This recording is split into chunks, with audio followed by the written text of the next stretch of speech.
Welcome to Château de Veauce, located in the heart of France.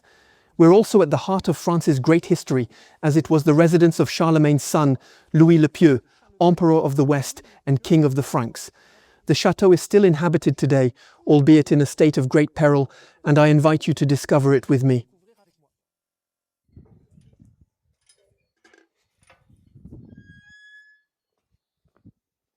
What's interesting about Château de Veauce is that it's truly a 1,000-year-old castle. There are several construction phases, the great walls and towers, generally dating from the 13th century, with archways that were defensive elements before gunpowder and firearms. Very large terraces, with views over the valley, date from the 18th century, and the large main building dates from 1840-46, restored in the 19th century for use as a holiday home. And we're going to visit this part by the beautiful 19th century outdoor staircase, which has a truly Italian feel. This grand exterior staircase leads directly to the chateau's large terrace. Here, it's interesting. You can see the great 13th century keep, and here we're starting to see the damage. Part of it has collapsed, having begun to collapse some 15 years ago. It didn't get any better, and there was another recent collapse this winter. Here we are at the foot of the second tower, the clock tower. It's at the top of a campanile with a clock so that people in the village can keep track of the time. And here we come to the entrance to the large terrace with this big gate. It's interesting because under a crown of barons, it features the Allier de Veauce coat of arms, the family who owned the estate from 1700 until 1971. They were the barons of Allier de Veauce. And it was they who undertook the work between 1841 and 1846. You can see the plaque commemorating the construction of the chateau with the date 1844. But the work was apparently completed in 1846 with a Masonic coat of arms and symbol. What really strikes you is the view, and it's worth pointing out that this was originally a defensive view of the medieval fortress, which in the 18th century became a pleasure view. With this large terrace, you're in the sun, and you can really enjoy the landscape. And here, what we see are snatches of a large English-style landscaped park, the work of a great landscape gardener, the 𝐂𝐇𝐀𝐓𝐄 de Château, who designed many romantic parks in the Allier department in central France in the 1830s and 1850s. On the facade, there's a large orangery facing south, which is where the orange trees were stored. But there's also a large staircase leading to a series of salons and a gallery. These are truly 19th century salons with herringbone floors and marble fireplaces.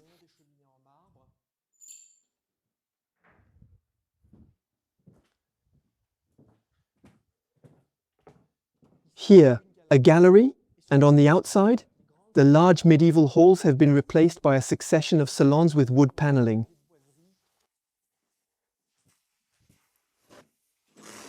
And here we are in a staircase tower, which dates from the 15th century, but whose staircase dates from the 19th. As you can see, the 19th century restoration was a thorough one. Many medieval elements have been removed to make way for more comfortable features.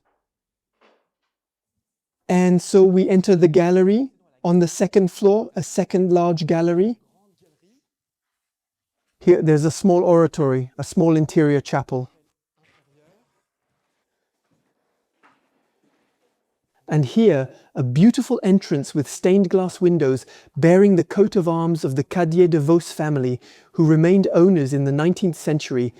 We are now in the grand apartments, which were once the apartments of the Duc de Morny, Napoleon III's half-brother, who was the owner's best friend. In fact, the Duc de Morny had a strong attachment to the Allier. He did his military service in Clermont-Ferrand. He invested in sugar mills and in fact built himself a chateau at Nades, not far from here, a chateau that has now disappeared. But while his chateau was being built, he stayed at his friend's house, in his beautiful apartments, which we're about to discover. As you can see, these are really comfortable apartments, and the Duc de Morny lived here for about 5 years while his chateau was being renovated. What's interesting is that this is really the period when the aristocracy returned to its lands. During the Restoration period, during the July monarchy, the return of the Bourbons to the throne after the fall of Napoleon with Louis XVIII, Charles X, Louis-Philippe, and in this case the Duc de Morny, who enjoyed great business success during the reign of Napoleon III, his half-brother. And it's interesting because this is the period when the life of this region was structured around industry, rural industry. In this case, sugar beet, and equestrian life, the creation of a racecourse. The 𝐂𝐇𝐈𝐒 de Veauce family were major horse breeders. They later built beautiful stables that are still preserved today. So there you have it. So it was this rural social life that took place here. Just because you're in the middle of the countryside doesn't mean there aren't comforts. It's a place that's really comfortable, that was comfortable and still is, because it's still lived in today. There's a whole succession of apartments. Today they've changed use, but that was the idea. Bedroom, antechamber, garderobe, what's left today in fact. In fact, what's interesting here is that it's a chateau that's been restored by a very extensive restoration from 1841 to 1846. This wing was completely rebuilt. And now we're going to see an extraordinary room, a stained glass gallery, which recalls the history of the chateau.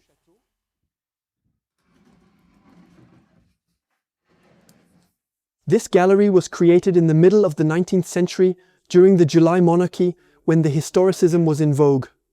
There was already a taste for the Middle Ages, the Gothic, the Troubadour, and in this case, a taste for the Renaissance. So these are Renaissance-style stained glass windows. But you can see that there are historical references with dates of birth and coats of arms. In fact, the aim here is to remind us of the family's seniority. The building is new, it's comfortable, but the family is old. And here, the whole gallery, in fact, is devoted to that. To all these multiple alliances that are recalled on the occasion of these major modernization projects. It's modernity, but it's also history. It's really the 19th century. All this in a style where we take up a style from the past. So these stained glass windows are really remarkable. There aren't many comparable galleries. There's one at the Château de Chantilly near Paris, but in a private chateau it's quite rare. You can see that stained glass is quite fragile, so it's glass mounted on lead, and you can see that some parts have already been restored. Here you see these paintings, so it's a painted stained glass window, but unfortunately some other elements have been broken.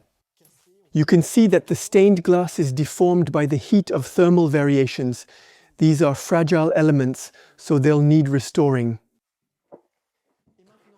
And now we go to the other end of the 15th century wing to see an outbuilding that was a staff accommodation wing, which unfortunately collapsed recently. So we're in the first floor gallery. Here you have a whole succession of rooms, and we'll see that even if the chateau has been restored between 1841 and 1846, some rooms have retained their medieval features, including a large medieval fireplace, typical of the 15th century. You can see that the volumes have changed a little. It's a bit bigger. The walls are thicker than in the part built in the 19th century. And we can see that there is some deterioration due to water seepage from the roof. The roof is in poor condition, and we can see that the wood of the window lintels is rotting. So there's a prop and some buckets, but it can't wait much longer. Now we'll see that there are other rooms that have preserved their medieval decor, and here too, they're quite degraded.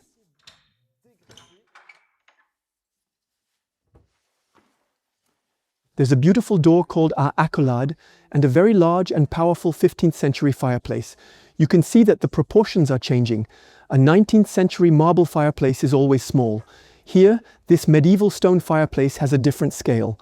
And there's again the deterioration caused by water infiltration in the roofs. What's interesting is that you can see it's always at the windows, since in fact the leaks often come at the dormer joints, which are roof windows that create complexities in the roof. It's often the zinc connection that's rotten.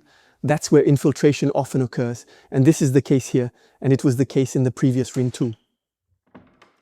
We're back in the first floor gallery, and we're about to enter the wing called l'aile des communs.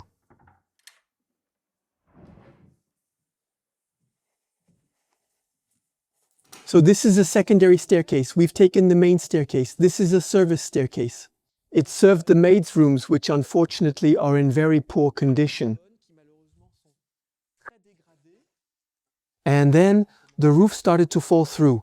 It's the most urgent part, and that's what the DRAC services are doing. DRAC means Direction Régionale des Affaires Culturelles of the French Ministry of Culture, and they considered this to be the most urgent, this part here. This means building an umbrella or temporary roof to stop the water getting in, since not only has the roof fallen in, but it's now attacking the masonry. And we can see that after the wood elements have been damaged, in this case the window lintel, it's the surrounding masonry that's starting to crumble too. And now we're off to the chateau courtyard to see a rather exceptional feature that I've only seen once before, and that was at Chateau de Veauce. So, you can see that there are still problems of infiltration always at the windows, which are creating masonry disorders. These are no longer water infiltration problems, but clearly masonry problems. The broken lintel is starting to come down. And we're going to take over this spiral staircase to access the chateau's main courtyard. And so we now arrive in the courtyard of the chateau. This staircase tower is still emblazoned with the Cartier de Veauce coat of arms, featuring a stag's head under a baronial crown. The 19th century was the last era in which castles were built in France. Memories were evoked, and coats of arms were placed everywhere. We've seen it in the stained glass gallery, we've seen it on the entrance gate, we can still see it on the tower door. So here we are, facing the large wing of the outbuildings, which is unfortunately in the process of collapsing. This was the carriage house. The Cartier de Veauce family were renowned for their superb crews. In fact, the carriages and saddlery are now housed in a museum nearby, and we're going to take a look at one element that evokes this horse and carriage life, this equestrian and social life.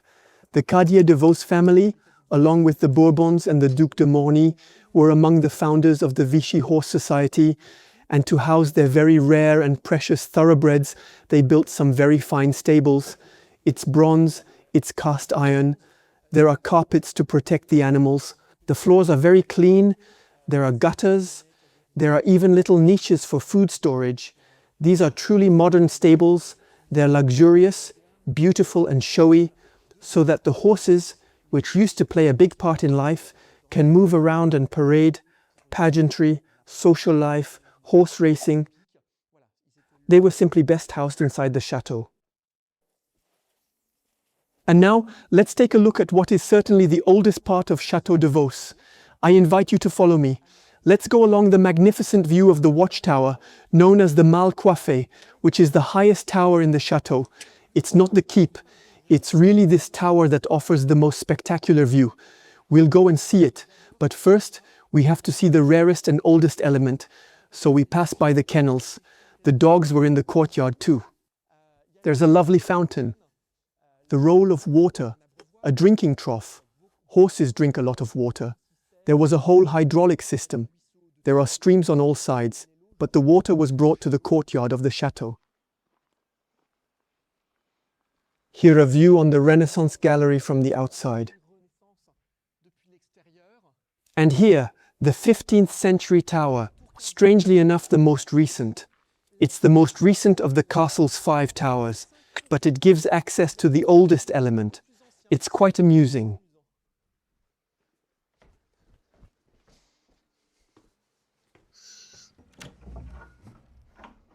So I invite you to follow me. We'll need a bit of equipment. Now we're really in the historic cellars of the first medieval castle, certainly around the year 1000. There are some more recent elements, like the boilers from the 20th century, but we enter what is the great historic kitchen of Chateau de Veauce, vaulted in stone to prevent fire. A kitchen is a place where fire is used a lot, and in a chateau, fire is not something we like very much, so we do everything we can to contain it. And it's true that medieval kitchens are very often vault in stone. And the large fireplace, well, it's a very recessed fireplace in the wall. For me, it's a very old fireplace, as it's from a time when we hadn't yet mastered the load distribution. So we're not going to try to make a lintel like the 15th century fireplaces we saw upstairs. This is clearly an older one, but when? It's difficult to say. The stone paving is very beautiful, and the bottles, it was transformed into a wine cellar in the 19th century.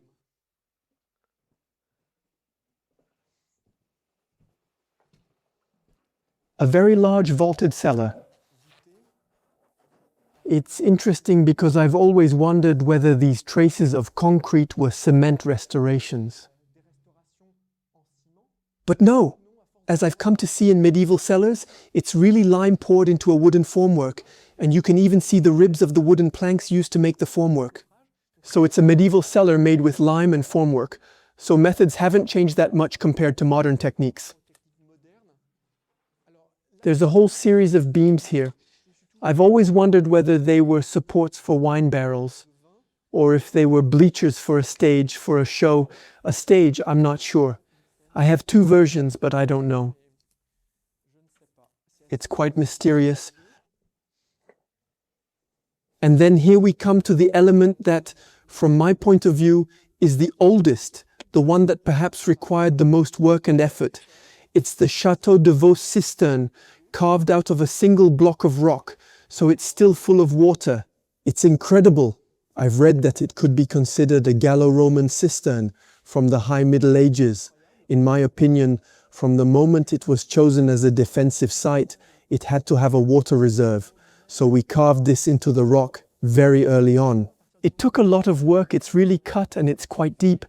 And the columns, it's all excavated in one block. In this very glittery rock, it's a very shiny rock. We'll see it in the masonry parts of the towers when we go there. And the water is crystal clear. It's incredible.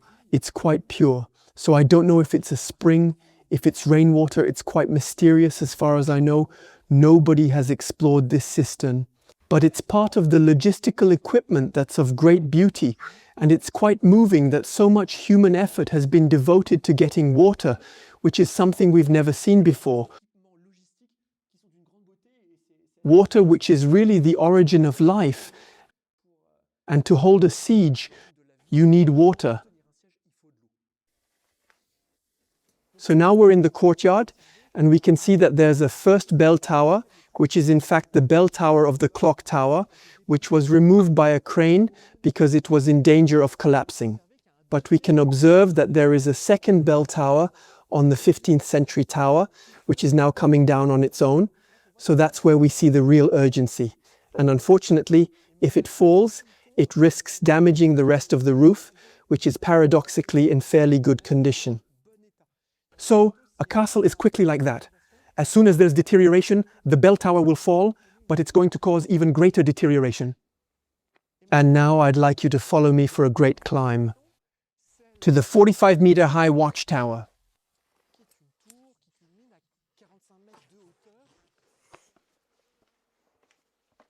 We're now in a wing on the ground floor of the stables, and here's the access to the tower, known as the watchtower or the poorly capped tower.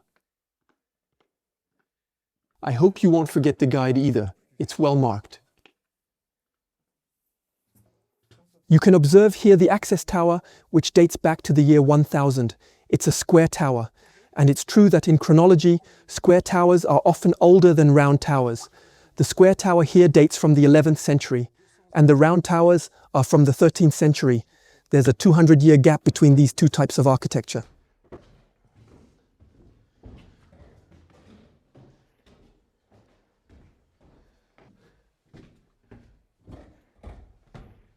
So a first room with a fireplace, several entrances, and here the small stone spiral staircase, which leads to the top. And off we go for a 5-minute climb.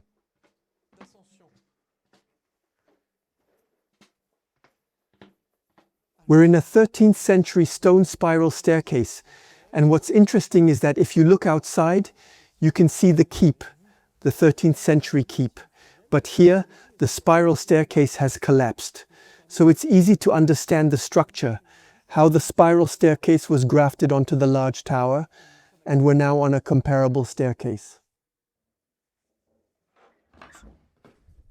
And after the 5-minute climb, we arrive at the top of the watchtower with a view that embraces the landscape. a defensive view and a bird's-eye view of the castle. The purpose here is clearly to keep an eye on the landscape and to monitor access. And in the 19th century, that wasn't going to be enough. So the tower will be crenellated to make it even more medieval. And they added a tiny turret because it wasn't high enough, and a tall flagpole to put up the flags.